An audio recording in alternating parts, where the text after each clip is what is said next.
We're here today with Nick Turner, President and Executive Director of the Vera Institute of Justice. Thank you for joining us, Nick. It's really important. I'd like to start, obviously, the public and the rest have seen just another series of killing of unarmed Black and brown people by police across the country. Growing up in Bedford-Stuyvesant, this was so common as almost not, there were no indictments ever brought. Do you see this as a different moment? Is the reaction to this different than what's happened before?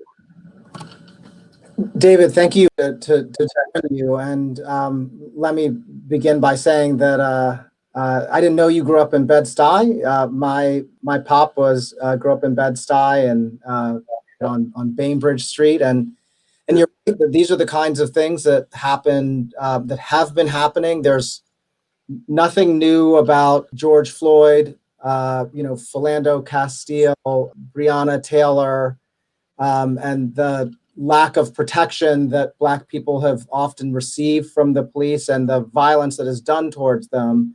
But there is a significant difference in this moment that I think is powerful. And that is that general public is seeing this much more because of social media and videos. And it's come at such a volume at a moment in time where I think the American public has really started to question the value of the criminal legal system as it exists, and have started to recognize the burdens that are imposed on many populations. That the way in which these deaths, these murders are showing up, that it's resonating in an entirely different way. And then, so as a result, the issue is sharpened for a far broader segment of the population, and my hope is that it will encourage a much more robust reform than we have seen in decades and decades and decades. Right. What about, have you seen from your position reform efforts of police department that have actually taken hold and done something?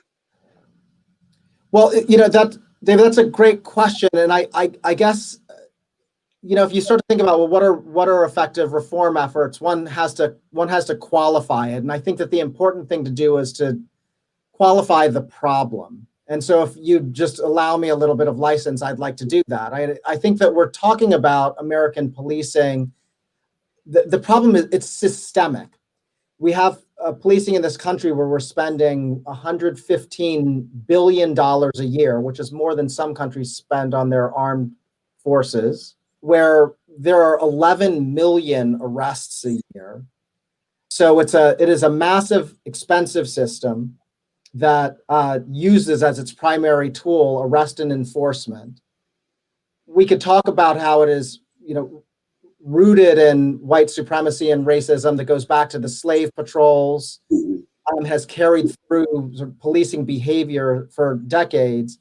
But we're talking about, what is really a massive systemic problem. And in that sense, there are almost no examples that I can point to in the United States of successful reform that have served to sort of tame that beast. And to rightly proportion policing in our lives, and to see policing as only one element of what provides us public safety.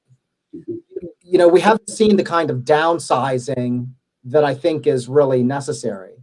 We've seen examples of things. People often point to the Camden police as an example of a sort of dismantled and reinvented police force in the early 2010s.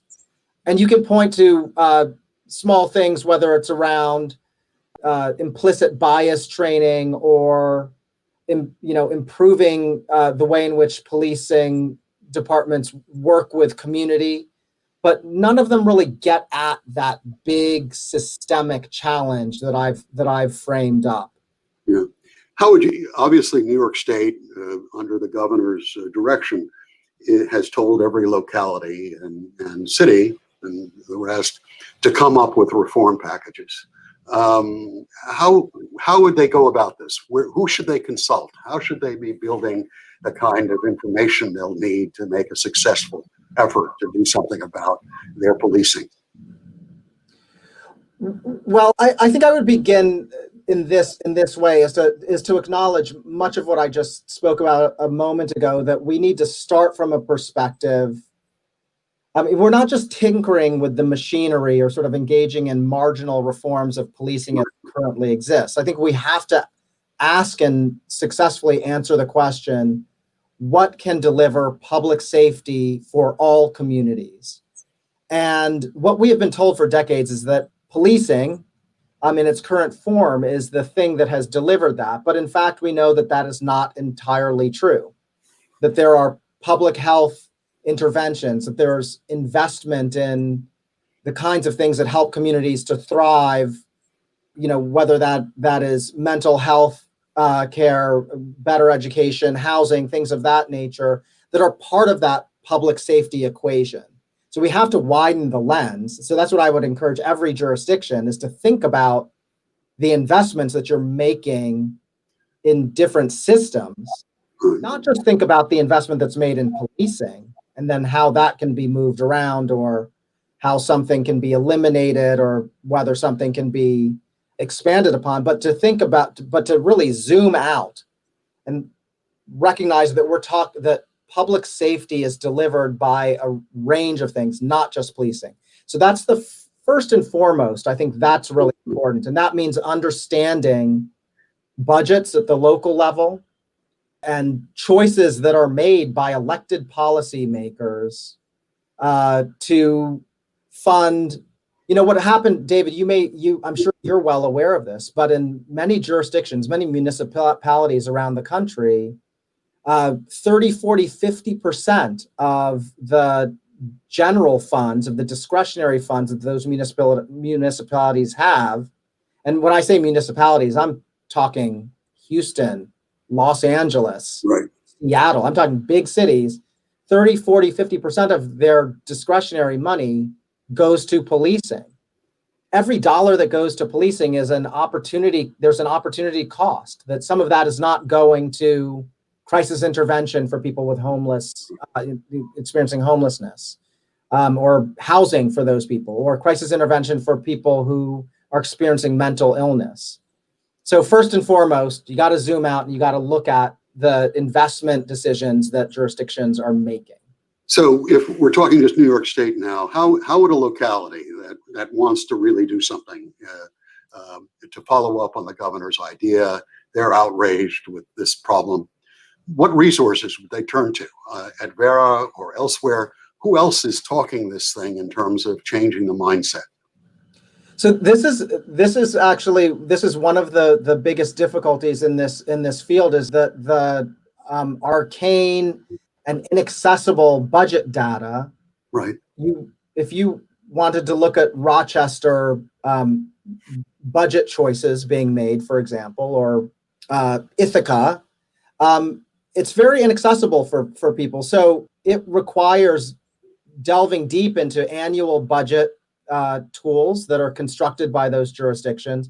Vera has done some work and tried to provide a resource to people who are interested in reforming policing, where we looked at least across the country, 75 of the biggest cities, and broke down their policing expenditures.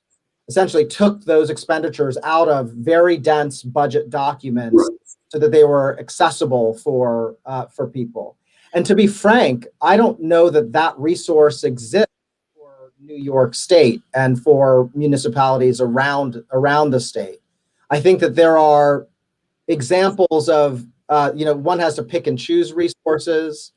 The Center for Policing Equity is a great organization that has a lot of resources on policing. New York Law School has a policing project, which is run by a number of people who have deep knowledge in policing. Those are two examples of places where, if jurisdictions were thinking about reforms of policing as an institution, think about institutionalist reform, they would be good places to start. People may find some of the budget data that we have useful as well, but there's not a lot of it. It's not super accessible. If we turned to the governor and the state legislature and said, can we get the resource in place to allow these localities to really delve into their budgets in the way you're talking about? How massive a task is this? I mean, if there's a real will, obviously, we've seen the governor taking a lead on trying to deal with COVID-19. If they put a similar kind of investment and use the budget power that they have, could they really provide a framework for not only large cities, but also for localities to understand what they're up against and what might be done? Conceptually, it is absolutely possible for the state legislature to, beyond budget figures, to be able to encourage, New York State, I will say, does, when you compare it to most states, a pretty good job of collecting the criminal legal system data. Right. But there's no doubt that the state could do a better job, could identify data fields around policing, yes, some budgeting, but also a number of other things that one might be interested in, whether it's around misconduct, whether it's around arrests and summons, and trying to get a sense of the output of police departments, whether it's around the personnel and diversity.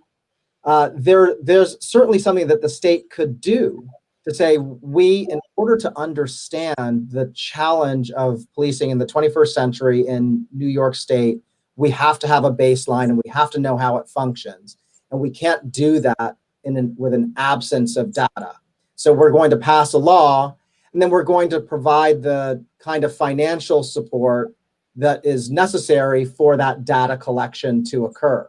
A lot of legislatures pass laws on transparency, right, all that's collected, and then say to the locality, there's the mandate, good luck. And of course, localities are not capable of producing the information. So long answer to your short question, David, it is absolutely possible, but it will take an act of the legislature and resources to support that. But it's necessary. Tell me what your views are. Obviously, from the very beginning, we've wound up with the I don't know what's called blue wall of essentially a culture within police departments, at least that I've seen in New York, where there's a mindset here of enforcement, and particularly enforcement in Black and brown communities. I saw it. I've been on the board of the MTA for a while. And found out as we were looking at fare evasion that 93% of the people stopped for fare evasion were Black and brown.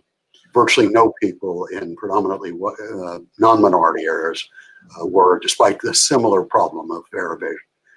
How can we change this mindset? I mean, this is, they seems to sweep people up, and they are fearful of breaking ranks in a way that seems very difficult to break through.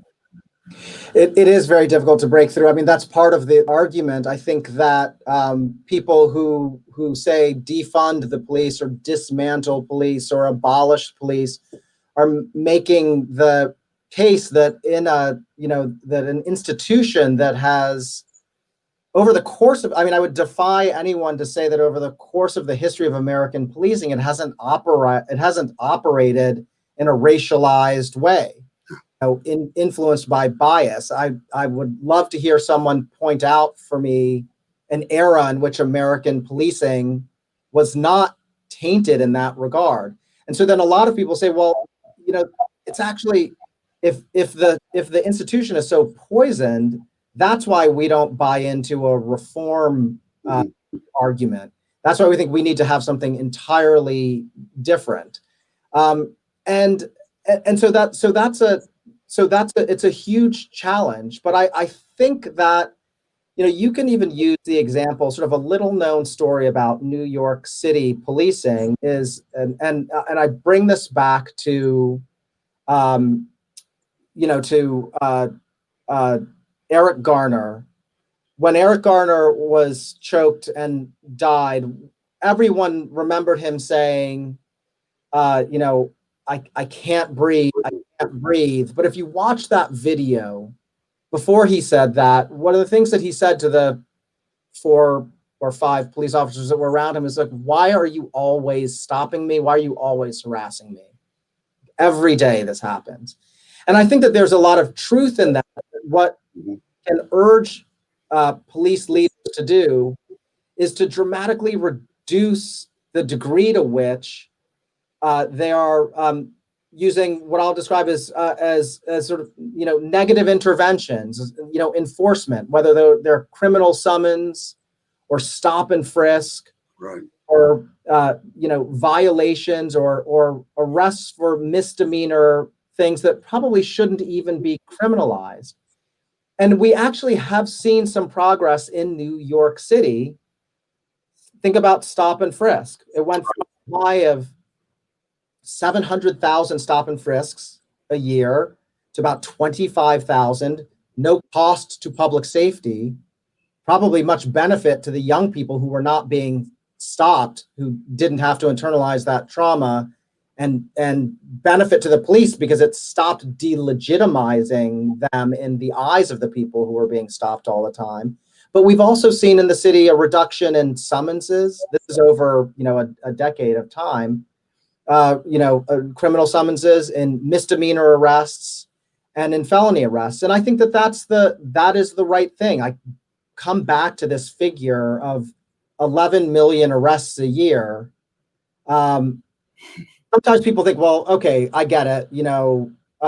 Very dangerous country, a lot of violent criminals who are out there. But if I were to tell you the truth of that 11 million, only 5% of those are for violent offenses. 8% of that number is for nuisance, public order, low-level drug crimes. And so the police are sweeping into the criminal legal system a bunch of conduct that isn't necessarily, it's over-criminalized. It may not be merited in terms of arrest. So I think that if you think about it that way, that is a good example of what one of the reforms could be, or what a jurisdiction can do, is say, look, we want to figure out how to reduce the negative interactions, and we know that they actually aren't productive of public safety. Right. Just to confirm what you're saying, Nick, again, on the Metropolitan Transportation Authority, when we delved into it, of the police officers who were assigned to work inside the system in the subways, it turned out almost 70% of their work was fare evasion. You have a fully trained police officer with all the expenses and the rest, spending the majority of their time hiding behind pillars to catch people involved in low-level crime. You mentioned mental health. Should police even be involved in dealing with instances where you clearly have a mental health instance and dispute going on? Should we find another mechanism from your point of view and your research? David, I want the point that you made about the MTA police is a critical one, and I wanted to bring that out in a broader way, and then I'm going to get to your mental health question. Right. The New York Times did a study of the amount of time that police officers spend, looked at 3 cities, none of them New York cities, but fairly representative set of cities, to tell you a little something about American policing. Of the amount of time that police officers were on the clock, only 4% of that time was spent dealing with violent crime. Over half of that time was spent dealing with traffic infractions and non-criminal matters.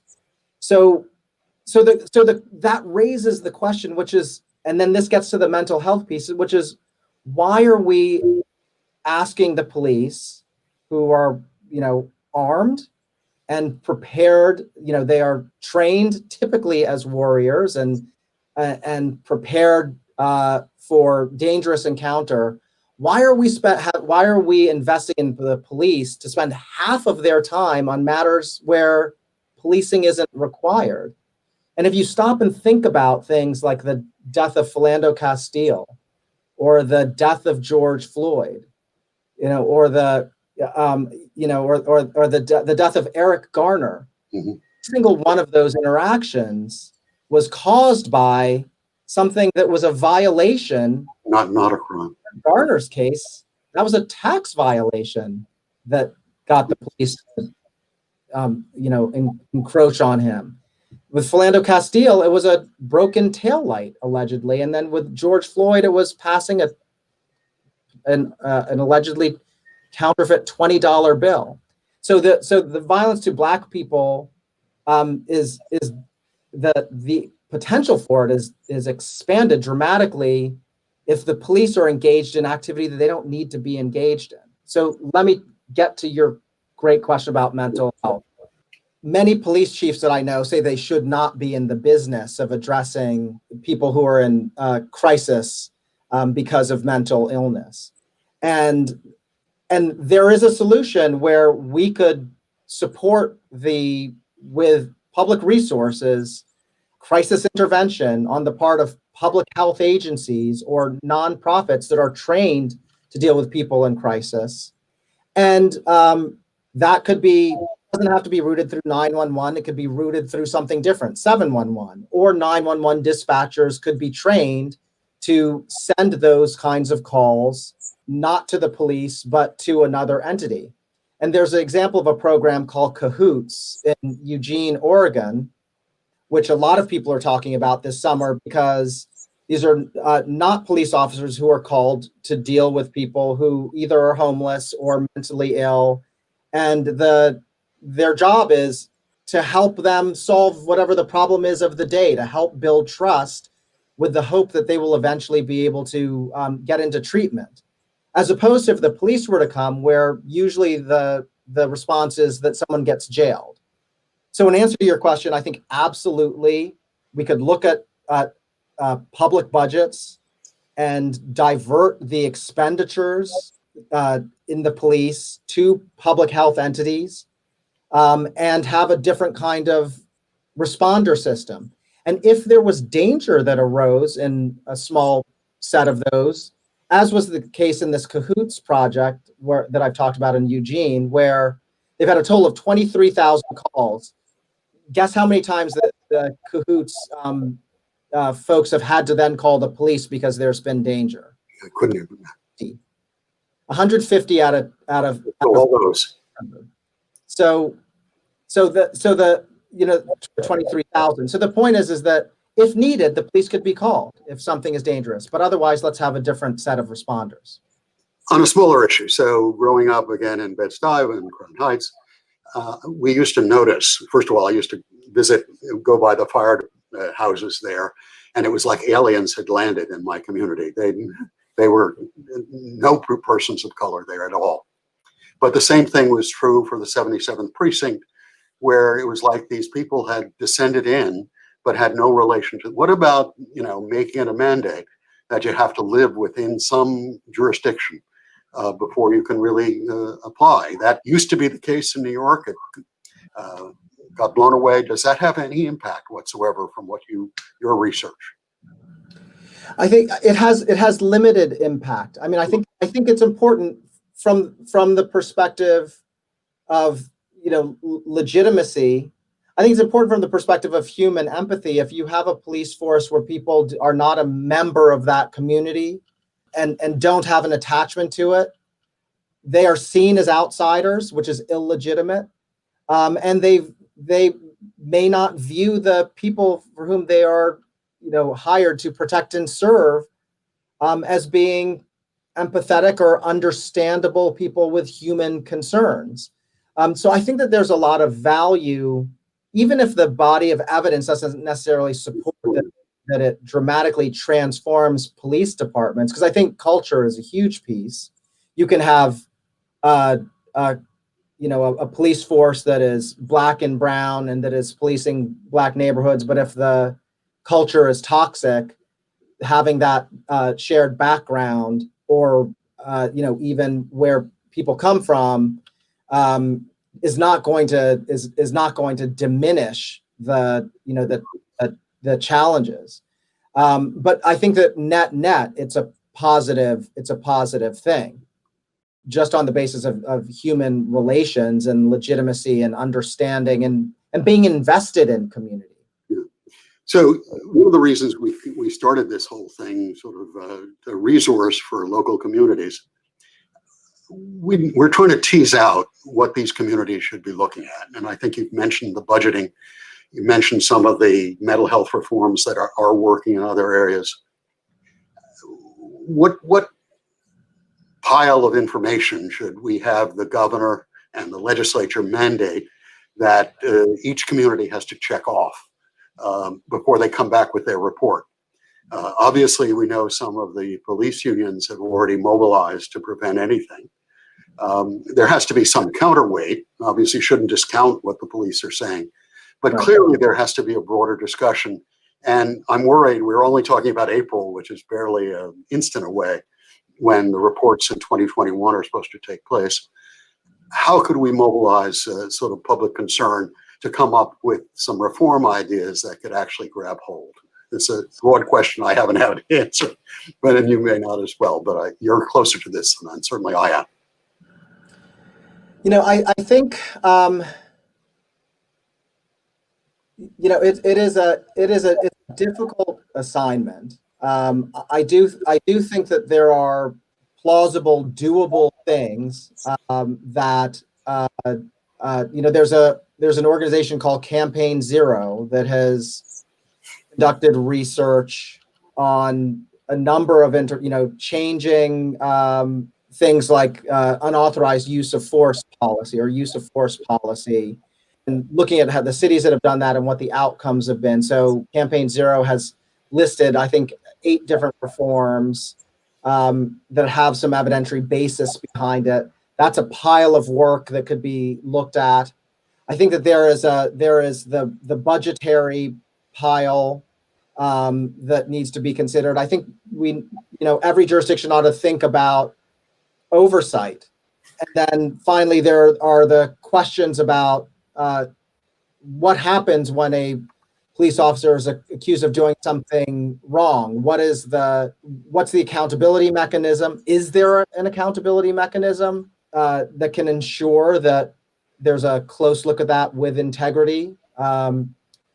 But I think that one of the biggest challenges for us, and I know that this goes beyond the work that you're trying to do, David, is that I think we are trained as Americans to really buy into the thin blue line argument, and to buy into this sense. Like every year, we've had a bit of a spike in crime this year, for sure, in some cities. But it doesn't matter what year. Whenever you ask the public, they always think crime is increasing. Yeah, always. But what we know in actuality is that in New York State and New York City, crime has decreased dramatically for the past 3 decades. So somehow we have to unlock the narrative that people have in their heads that, that the police are the thin blue line. They're the only possible answer. And people sort of we have to try to have a broader public conversation about the potential for other interventions, for violence interruption as a way of addressing and stopping shootings, for gang interventions that are other than the police having a hot spot. Right. Things like trauma-informed care, and have to constantly figure out how to broaden that conversation, which flies in the face of the way most people think about it, and flies in the face of the way most defenders of the current system will have you think about it. So that narrative is a big challenge. Nick, I really want to thank you for the time you've given us. I think this is going to be part of an effort that seems essential because again, knowing how both of us have grown up, this had become so ingrained in my experience and the experience of my generation, but now current generation, that I think it's a vital discussion that has to continue. And I really thank you very much. It has to continue, and I hope that the work that you're doing, David, is one step in that direction, just as the protests of has raised this issue and sharpened it for people. Yes. So thank you very much for including me in this. Thank you very much, Nick. Take care.